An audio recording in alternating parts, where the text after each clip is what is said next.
మన తొలి వెలుగు ప్రేక్షకులందరికీ నమస్తే.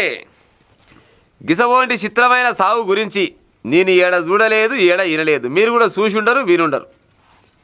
ఇన్నాక ఎట చచ్చిపోయి నేను కథ అనేది మీరే చెప్పాలి. ఇక నేను కూడా చెప్పలేను, ఎందుకంటే చిత్రమైన చిత్రం. కొడుకు అంట ఆగుపడతలేడంట. కొడుకు ఇంట్లోకైనా వెళ్ళిపోయిందంట. వెళ్ళిపోతే తండ్రి తెలందాక దోలాయిందంట. ఎక్కడ దోలాయని దొరుకుతలేడంట. పోలీస్ స్టేషన్ పోయి కంప్లైంట్ ఇచ్చిందంట. కంప్లైంట్ ఇచ్చి సార్ నా కొడుకు దొరుకుతలేదంటే పోలీసు వాళ్ళు సరే ఎంక్వైరీ చేసి దోలాడుతుంది అని పోలీసు వాళ్ళు చెప్పిరంట. మళ్ళీ తెల్లారు లేచిండట. మళ్ళీ తెల్లారు లేచి అక్కడిక్కడ తిరిగితే ఏడ దొరకలేదంట. ఇక నా కొడుకు దొరకడానుకొని ఏం చేసిండు, ఇది ఈయన ఏదైతే బావి దగ్గర పని చేస్తాడో అదే బావిలో దుంకినట. అదే బావిలో దుంకి ఈయన ఆత్మహత్య చేసుకుండు. ఈయన ఆత్మహత్య చేసుకునే సమయంలో ఓలో చూసిరంట. ఓలో చూసి పోలీసు వాళ్ళకి సమాచారం ఇచ్చిరంట. సమాచారం ఏమైనా పలానా బావిలో ఒక ఆయన దుంకింటి సార్ రారంటే వాళ్ళు రెస్క్యూ టీం తీసుకొని వచ్చిరంట. రెస్క్యూ టీం తీసుకొని వచ్చి ఆ పాతాల గడి ఉంటుంది కదా, బావులలో వేస్తారు ఈ చచ్చిపోయిన పీనుగలు తీస్తానుకు.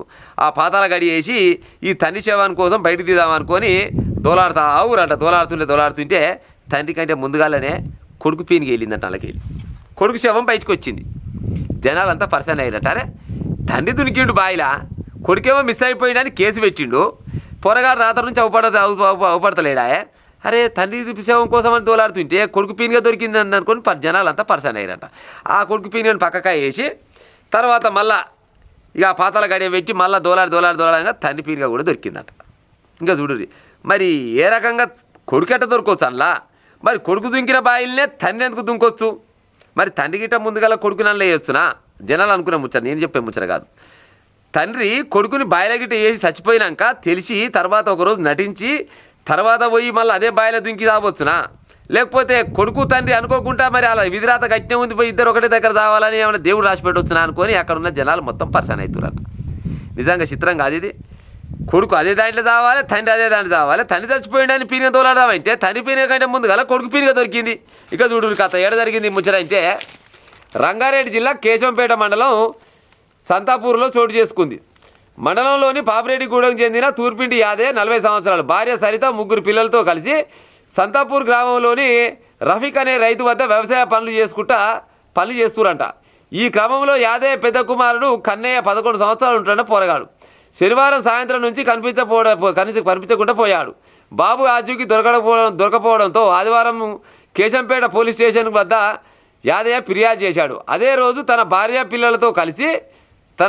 పిల్లలతో కలిసి ఫరూక్నగర్ మండలంలోని గంటవేలిలో ఉన్న తన తల్లి వద్దకు వెళ్ళాడు. అక్కడ తప్పిపోయిన బాలుడి విషయం భార్యాభర్తల మధ్యలో గొడవలు పడ్డారు. సోమవారం ఉదయం తిరిగి సంతారావుకు వచ్చిన వారు పనిచేస్తున్న వ్యవసాయ క్షేత్రం వద్ద చుట్టుపక్కల వెతికాడు. కానీ ఆచూకీ లభించకపోవడంతో అదే పొలం వద్ద ఉన్న బావిలో దూకిన యాదయ్య ఆత్మహత్య చేసుకున్నాడు. కుటుంబ సభ్యులు వెంటనే పోలీసులకు సమాచారం ఇవ్వగా వారు రెస్క్యూ సిబ్బందితో బావిలో గాలింపు చర్యలు చేపట్టారు. గాలింపులో మొదట బాలుడు కన్నయ్య మృతదేహం, ఆ తర్వాత యాదయ్య మృతదేహం బయటపడ్డాయి. తండ్రి దూకిన బావిలోనే కుమారుడి మృతదేహం కూడా లభించడం పలు అనుమానాలకు తావిస్తుంది. కేసు నమోదు చేసుకొని పోలీసులు దర్యాప్తు చేస్తున్నారు. ఇది అనుమానమైన సావన్నట్లు లెక్క. ఎంత అనుమానం అంటే అంత అనుమానం. ఇక కొడుకు చచ్చిపోయిన బావిలోనే తండ్రి ఎందుకు దుంకిండు అంటే తండ్రి కొడుకుని చంపొచ్చునా? చంపినాక మళ్ళీ తండ్రి పశ్చాత్తాప కోసం ఏమన్నా కొడుకు చచ్చిపోయినాక పాడే నేనెందుకు బతకాలనుకొని అదే బావిలో దుంకి చచ్చిపోయిండా? లేదా అనుకోకుండా కొడుకే ముందుగా అల్లబడి చచ్చిపోయిండా? లేకపోతే కొడుకు చచ్చిపోయిన సంగతి తెలియక ఇక కొడుకు లేడు దొరుకుతలేడు అనే ఉద్దేశంతో తండ్రి అలా దుంకి చచ్చిండా? 12 రకాల అనుమానాలు ఉన్నాయంట. మరి అనుమానానికి మరి తెరెప్పుడు పడుతుందో మనకైతే తెలియదు, కానీ వాస్తవానికి అయితే చాలా ఘోరమైన సావన్నట్టుగా ఇది లెక్క.